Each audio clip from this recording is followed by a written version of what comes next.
দেশের আলোচিত content creator তৌহিদ আফ্রিদিকে তেমনটা দেখা যাচ্ছে না সোশ্যাল মিডিয়ায়। হাসিনা সরকার পতনের পর তিনি এক অর্থে লোকচক্ষুর বাইরে রয়েছেন।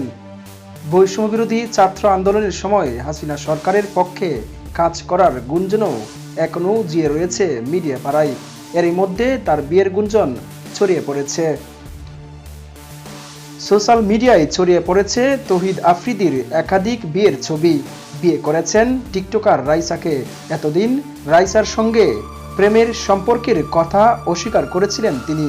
তবে সেই রাইসার সঙ্গেই আত্মগোপনে থাকা আফ্রিদির বিয়ের ছবি সামাজিক যোগাযোগ মাধ্যমে ছড়িয়ে পড়েছে।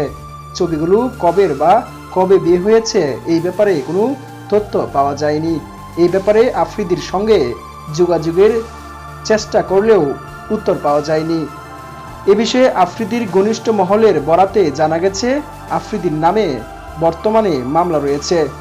এছাড়াও সরকার পতনের পর বিতর্কিত বেশ ইস্যুকে কেন্দ্র করে বিয়ের বিষয়টি গোপন রাখতে চাচ্ছেন তিনি, যে কারণে বিয়ের পুরো আয়োজনটি ঘরোয়াভাবেই সম্পন্ন হয়েছে, যেখানে আত্মীয় স্বজন বাদে কাউকে রাখা হয়নি।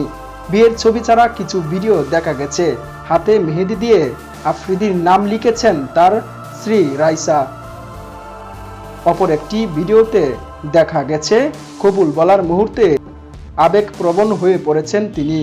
এছাড়াও পারিবারিক আয়োজনে বিয়েতে আফ্রিদি রাইসাকে একাধিক ছবির ফ্রেমে দেখা মিলেছে, যেখানে শুধু দুজনের পরিবারের সদস্যরাই উপস্থিত ছিলেন। এদিকে জুলাইয়ের বৈষম্যবিরোধী ছাত্র আন্দোলনকে কেন্দ্র করে বিতর্কের মুখে পড়েন তৌহিদ আফ্রিদি।